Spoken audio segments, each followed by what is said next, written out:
What's going on, everybody? Welcome back to Bridging to Geekdoms. I am your host, Robert Slavinsky, and spring is in the air. It's almost here, guys. It's almost spring. Thank goodness, because, man, I was getting sick of the cold weather and snow. I'm sure we'll have a few more cold days between now and spring, but it's really feeling like spring. And with spring this year comes Zack Snyder's Justice League, and oh boy, am I excited. Oh man, am I excited for that. Now, I really just wanted to shoot the shit here a little bit and just talk about my excitement and why I am excited for Zack Snyder's Justice League. It's not, a lot of times I will do videos on things that I hear, things that we see in regards to Zack Snyder and everything like that, but I want to talk about and discuss why I'm excited, because that's something that I don't think I've really done. I mean, I've voiced my excitement multiple times and in various episodes of this show or on other people's shows that I've been on, but I don't think that I have truly expressed why I'm excited for this. And, it does play a lot into the movement of release the Snyder Cut, but, back in 2013, I went and saw Man of Steel. Now, we were coming off of the Dark Knight Trilogy when it comes to DC films. We also had that abysmal Green Lantern movie, and I don't care what anybody wants to say. I know people try to sit there and say, oh man, that movie's better than you think. No, it's not. It really isn't better than what you think. It's not. I completely disagree with anybody who says that. There are so many issues with that movie. But we're not talking about that. We're talking about Man of Steel and Batman vs. Superman and the upcoming Zack Snyder's Justice League. Now, when I went and saw Man of Steel, I was completely in awe of what I watched. Now, Zack Snyder wasn't a household name back then. Really, Zack Snyder was more of a, he's the guy that directed 300. Oh, he's the guy that did the Dawn of the Dead remake. That's pretty much all I knew him from. Watchmen came up a few times because, from the director of The Watchmen. But even back then, after I watched that film, The Watchmen, I wasn't like, oh, this is what Zack Snyder does. This is who Zack Snyder is. That movie at the time for me, The Watchmen, was above me. And I've gone back to it since and watched it and absolutely love it. I've read the graphic novel and everything now, so I'm caught up and I love what Zack did with it. But back then, it was just a movie to me that was just really long and a little confusing. I mean, that's kind of what it was. So when Man of Steel came out, I didn't go and see it because of Zack Snyder's name. I didn't go and see it because of Henry Cavill or Amy Adams or Lawrence Fishburne. I didn't go and see it for any one of those reasons. I went and saw that movie because it was a Superman film. Now, my childhood was not with my nose in comic books. I read comics here and there. My first memory of an introduction to a comic book character was the 66 Adam West Batman reruns that I would sit with my dad and watch in the late 80s. So in the 90s, when the Batman movies started coming out, that is what I was watching. And Batman 1989 was the first movie I ever saw in theaters. So, I was into superheroes through my childhood. I wasn't ingrained with the comic book aspect of what superheroes were and where they came from. Spider-Man cartoon I watched, Batman cartoon I watched, X-Men cartoon, but again, my nose wasn't it just was not in the books. As I got older, my love for film just expanded and blew up, so I got into working at a video store. I managed a couple video stores throughout my young adult life, and I just grew to love film.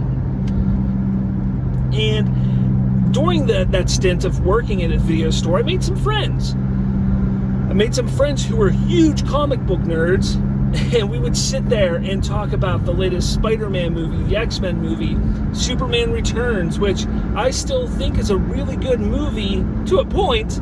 I think it's underappreciated. I think it's better than a lot of people say it is. But, I would sit there and we would have these discussions, and that is where my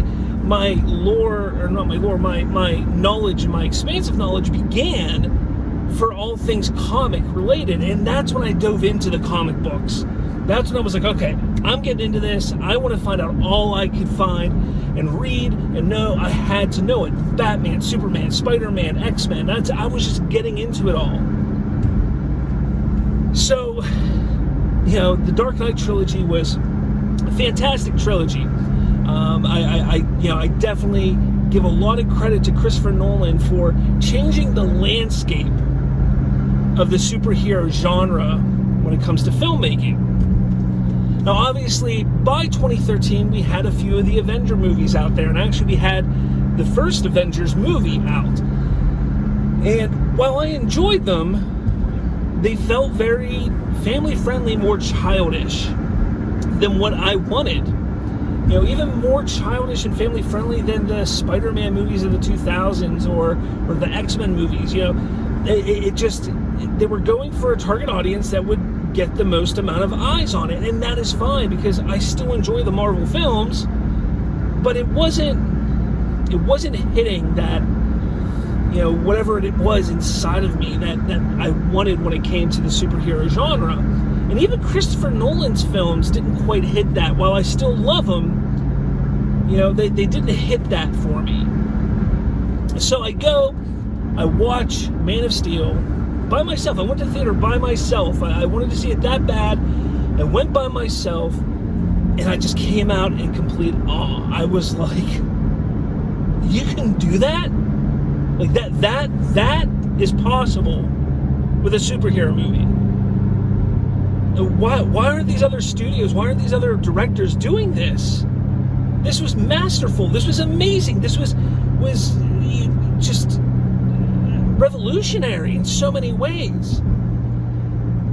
Yes, there are people out there who are going to disagree, and I did my Man of Steel review the other day, posted it. Check it out. One of these corners. But watching that movie, I couldn't believe that they went so serious and so realistic with the approach. Look, these movies are all about, supernatural beings or gods among men. They're not supposed to be 100% realistic. But the idea of putting Superman into a realistic world, of a world of today, not a world of the 70s, not a world of the 30s or the 40s, a world of today, of the 21st century, that was what is revolutionary about it. Yeah, you could sit there and say, oh, look at what the Avengers are doing, but there's a big difference at this time, and even with the two brands, there's a huge difference to what these heroes are. On the Marvel side, you have a bunch of normal people trying to come to grips with being a superhero. On the DC side, you have gods, superheroes, trying to fit in with the real world. It's two sides of the same coin. They're both superhero genres, but they're the opposite. And that is what is, I think, so beautiful to me when it comes to what they did with Man of Steel, because Man of Steel hits so many different types of feelings, emotions, and I couldn't believe it. I just couldn't believe it. It's one of those things where when I came out of that movie, I wanted to see it again. I had to see it again. Unfortunately, in 2016, when Batman vs. Superman: Dawn of Justice released, I didn't feel the same way coming out of the theater. And there's a good reason for it. There's actually a few reasons for it. The biggest reason was It was not what I was expecting. I went in based off of the marketing of the movie. You know, they marketed the shit out of that movie being Batman versus Superman. That's what they marketed. But while that was a big aspect of the film, that wasn't what the movie was fully about. I often say, and I've been saying this for a number of years, had they marketed that movie differently, had they called it simply Dawn of Justice, had they marketed where it was Superman being questioned by the world and not Batman versus Superman, I think that there would have been a much better reception to that theatrical cut of the film. Would it have been something that was, you know, just $1 billion movie? It could have been. But I don't think it would have made that much of an impact, but I think it would have helped. So when I came out of that film, it wasn't what I was expecting and what I thought we were going to get. And then I was also a little like, man, I have to take this all in.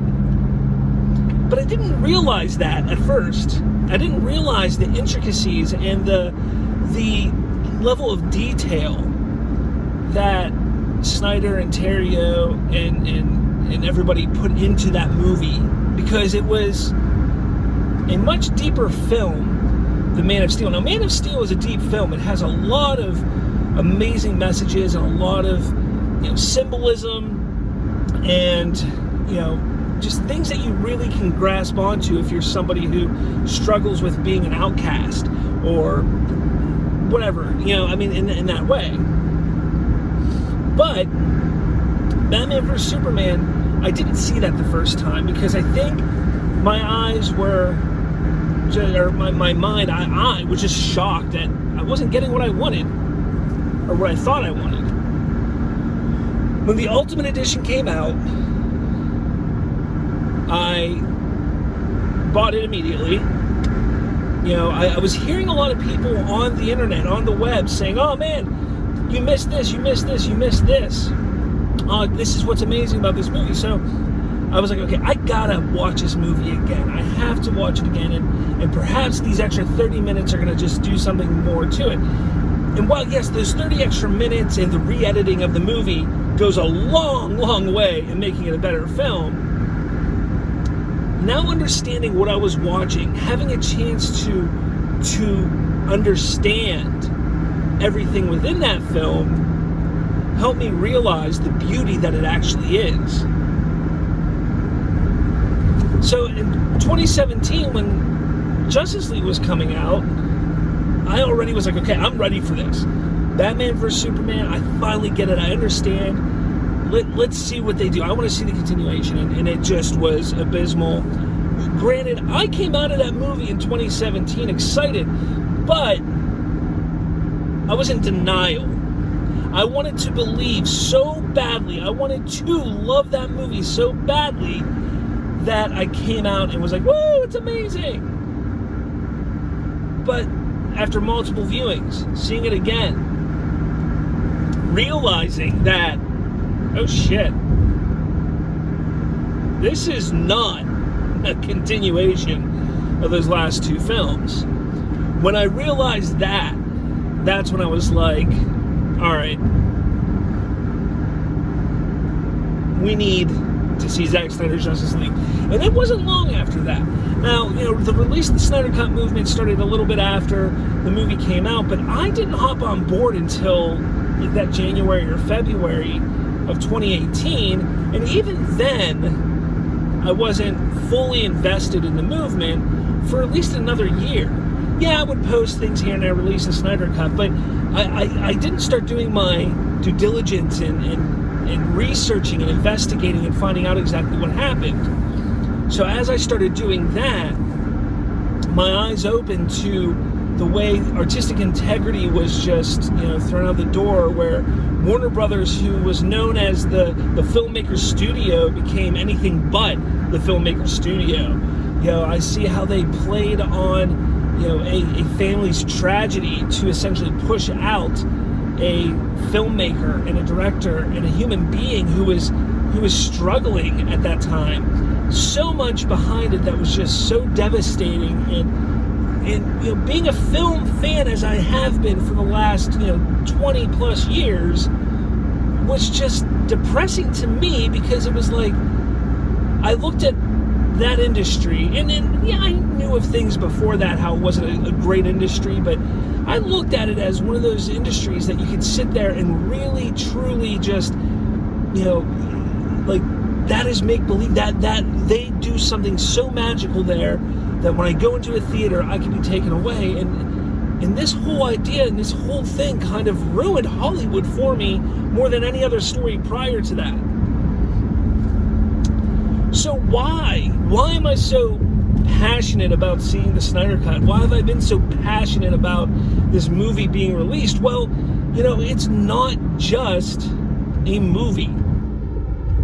Look at what everything has been done for suicide prevention awareness, for artistic integrity. That is a beautiful thing. It's giving me hope again that Hollywood is not completely gone. It's not completely gone.